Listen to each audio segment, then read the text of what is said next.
Attention! Drop and give me 20 voter registration forms. You call that a photo ID, Private? Because that is apparently what is happening at the Pentagon right now. They're not worried about China, not Iran, not hypersonic missiles. They are worried about your grandma's mail-in ballot. Because Wednesday night, Donald Trump got on Truth Social again and demanded that Republicans in Congress, quote, immediately advance and pass the $350 billion reconciliation bill, which, quote, at the request of our great Department of War, will include the Save America Act as well. Trump goes on to say, no games, no delays, and no weak compromises. Do this ASAP. And I want you to pay attention to that because he says, at the request of our great Department of War. First of all, it's the Department of Defense, no matter how many times you try to defile it, Mr. President. But your United States military, the institution that has done a mostly good job over the last 250 years at staying out of domestic politics, specifically so that we never have to become the kind of country where we have guys in uniform deciding our elections. And now, apparently, supposedly, allegedly, our military is clamoring, going to Congress saying, we're good with that Iran thing. We're okay with Trump making us pay our own way to the UFC fight. We're okay with the religious, racial, and sexist discrimination. It's all fine. But you know what we really need as our American troops? We need voter ID requirements. And reporters, they've asked the Pentagon to confirm that military leaders are actually requesting this. The Pentagon, their response? They had none. Why? Because it is nothing more than complete nonsense. President Bone Spurs requested this thing, and then he put on a nice little camo hat on the request. And of course, right on cue, Pete Hegseth, a man who's never met a Trump post that he wouldn't salute, replied within hours that his department will, quote, will make this happen. And again, I cannot let this slide. Department of War. Donald Trump renamed the Defense Department just like it was a casino that he bought, and he'll soon bankrupt it too. And now this rebrand is doing double duty as a hostage. Our great Department of War. He talks about the Pentagon the way a ventriloquist talks about the dummy. Of course, the Pentagon requested the bill because the hand jammed inside of it wrote the request. And I've got to be clear about this Save America Act, what it is. Because in case you forgot, this is the bill that would require documentary proof of your citizenship to re-register to vote.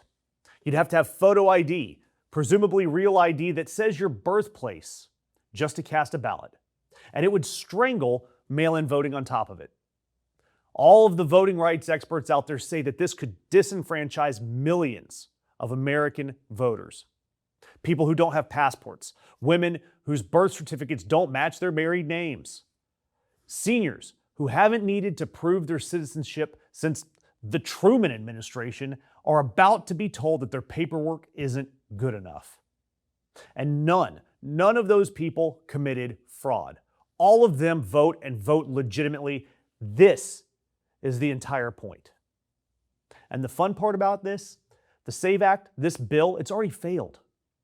It passed the House back in February and then died in the Senate repeatedly because they can't find 60 votes. The Senate parliamentarian, the umpire, whose entire job is ruling on what belongs in one of these reconciliation bills, already said that this is clearly a policy, not a budgetary item, so you cannot hide this in another bill. And if you recall Donald Trump's response to that ruling, he simply demanded that the Republicans fire the parliamentarian. So now we're on door number 3. Claim that the military wants it, so you can staple it to a defense bill. And then now you're daring Republicans in Congress to vote against the troops. And of course, none of this is happening in a vacuum. This is the same guy who's repeatedly refused to rule out sending troops or federal agents to your polling places in November. The same man who said that he regrets not ordering the National Guard to seize ballot boxes in 2020. This is no longer a fantasy. They are putting the playbook right in front of you. They are telling you what they're going to do. So, Democrats, they've got a response. What is their response? Well, on Thursday, Senator Jeff Merkley rolled out the Fair Elections Act, which would ban AI-generated voter intimidation. It would stop the feds from purging voter rolls with these garbage databases. And it would let a voter who's been wrongly purged sue the government. Those are all good things, genuinely. But then reality hits you. This thing will not pass, at least until Democrats regain control of Congress through an election that Donald Trump is threatening to interfere with. This bill and announcing it like this is nothing more than polishing the silverware on the Titanic just in case it starts miraculously floating again. This is more reactive nonsense. It's transactional. We know that this election, Trump is going to try to steal it. And we need something, anything, to keep that from happening. Which means, as usual, the burden falls to you. And I am going to keep repeating these every time I cover what's going on in November. Right now, go check your registration at vote.org. It takes like 90 seconds. If your state is going to demand ID, assume they will. Get that sorted out now, not the week before the election.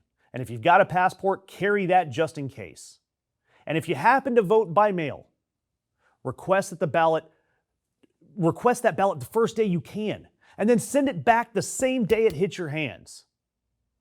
And then keep banging on your clerks, your supervisors of election. Get them on record saying that they are doing everything they can to safeguard your vote and that your election is secure. In the meantime, Republicans, they are betting on your procrastination and your inaction. Make that a losing bet. And then I want you to subscribe so that you can keep informed about every single one of these moves because they aren't going to stop. But thankfully, neither are people like us.